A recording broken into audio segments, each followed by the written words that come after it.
Hello guys! Hello Virgo! Welcome dito sa aking channel Virgo.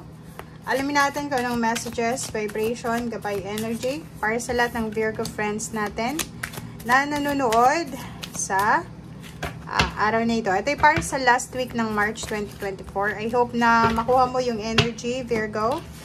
First card natin is Peace, Irene. Second is Aine, Leap of Faith, Butterfly Maiden. Oh. Virgo. Hindi ka dapat nag-aalala. Marami ka sigurong mga worries, anxiety, or worries na nagkukos ng anxiety and depression, or marami kang inaalala sa ngayon. Ang dami mong mga fears, parang ganon. But, hindi mo kailangan daw mag-alala, lalo na sa linggong ito. Everything is working out beautifully. So, kung ano man to na inaalala mo, it's either Virgo, nag-aalala ka sa anak mo, kung may anak ka, nag-aalala ka sa kung ano man ang inaalala mo, be at peace. Kasi, wala kang dapat na alalahanin. Okay?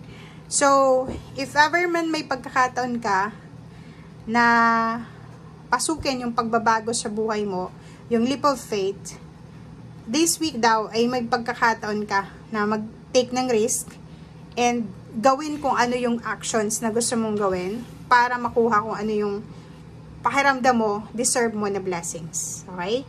So, parang sinasabi si Virgo ng baraha na eto na yung time para sundin natin yung transformation. Okay? Makaka-experience ka sa linggong ito ng isang napakalaking pagbabago sa buhay mo na pwedeng magdala sa'yo ng great blessings. Diba? Yung parang, milagro, miracle, transformation, butterfly, para siyang diba? Transformation yung pagbabago sa buhay mo. Hindi mo inaasahan na pagbabago or hindi mo expected yun. Hindi mo inaasahan, hindi mo expected, hindi mo masyadong iniisip siya, pero biglang darating. Okay, Archangel Gabriel and Archangel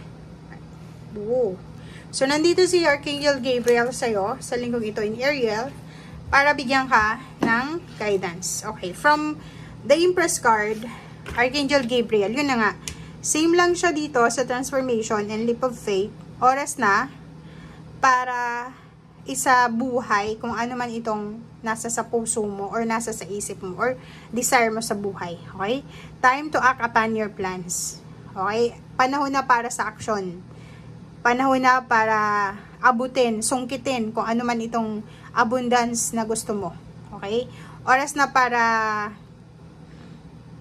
tapos ka na doon sa preparation Tapos ka na sa preparation, so nandun ka na sa pagsungkit ng pangarap mo. Yung parang nagtanim ka ng isang puno na namumunga siya.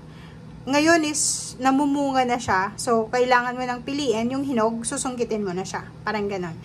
Ace of Gabriel, yun, be passionate, be determined, okay, be inspired. Kasi yung inspiration na mararamdaman mo or yung inspiration na makukuha mo this week ay pwedeng makatulong yan sa'yo para maalis yung pag-aalala mo or para ma-experience mo yung isang napakalaking pagbabago na pwedeng magdala ng blessing sa'yo. And if ever man na nag-aalala ka para sa future mo or sa pagtanda mo or sa kung ano pa, huwag kang mag-alala kasi nandito yung Ten of Ariel, sinasabi na marami kang pwedeng ipagpasalamat sa future kasi magkakaroon ka ng financial success and maganda yung magiging takbo ng iyong financial na buhay, lalo na kung retired ka na, okay? So, and sa family life din, huwag kang masyadong mag-alala sa anak mo, kung may anak ka, sa magulang mo kasi magiging maganda ang takbo ng, kumbaga, buhay financial nyo and then rewarding family life, parang ganun. So, yun yung sinasabi ng baraha sa'yo.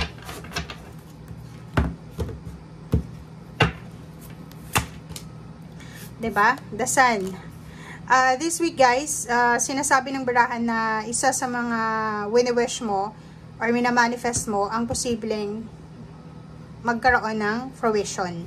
So, for example, may okasyon na pwedeng celebrate sa linggong ito or pwedeng maraming okasyon na magdadala sa'yo ng peace and harmony kasi nandito yung yin and yang. And at the same time, may butterfly dyan, transformation. So, maraming butterfly. And sinasabi ng baraha sa'yo dito na positive lang yung linggong ito. Okay?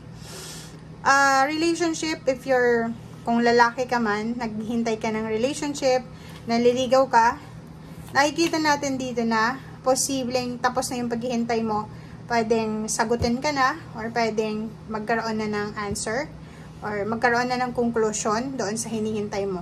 Okay? Kung relationship yung hinihintay mo. Okay. 9 of Cups. Masaya ka, Virgo. Masaya ka sa linggong ito. Sobrang saya mo. Yung family life mo is sobrang stable. So, kung makikita mo sa linggong ito, wala kang dapat na ipag-alala. Kasi stable eh. Wala namang mga pag-aaway sa pamilya. Walang issue. May mga wishes ka, emotional wishes na pwedeng nangyayari na or unti-unti nang nangyayari. Parang fruition talaga to. Development, diba? And Zero the Fool tsaka Empress, pareho lang yung barahan yan na nagsasabi na leap of faith, diba? Kung ano man tong gusto mong gawin, ilagay mo doon yung energy mo, and then yun, action. Okay? Ano man ang mangyari, at least sinubukan mo, diba? Yun. So, Ace of Cups, masaya ka. Aapo yung cups mo sa week na to. Especially if you're in a relationship or pwedeng may mga manliligaw, nililigawan. Sobrang saya nyo. If ever then may naghihintay ng promotion sa trabaho, salary increase, or empowerment, reclaiming your power, sobra kayong magiging masaya kasi ibabalik sa inyo kung ano yung nawala sa inyo. Prince of Wands, may manliligaw dito, may bagong trabaho, manliligaw, or kung ano man to na pagbabago na pwedeng magdala sa'yo ng excitement and peace and harmony. Okay? So, Hermit card, sobrang tahimik.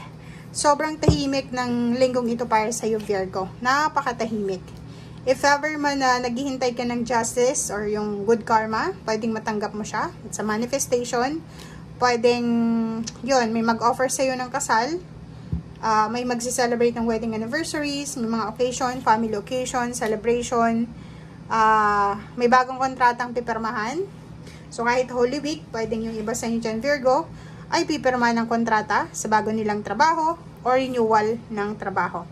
So, victory and success, pwedeng makatanggap ka ng balita this week. Like for example, this week, kung may hinihintay kang announcement, confirmation regarding awards, rewards, or kung ano pa man, na pwedeng, like for example, promotion, salary increase, or sa komunidad, sa school, kung ikaw nag-aaral, pwedeng matanggap mo yung message na to this week, na eto yung magdadala ng sobra-sobrang kaligayahan sa pamilya mo. So, ibig sabihin yan, Virgo, ano man itong good news na to, ng victory and success, na iniisip mo or minamanifest mo, eto yung parang good karma na darating sa'yo and your family. And hindi lang ikaw yung magiging masaya dito, kundi buong pamilya.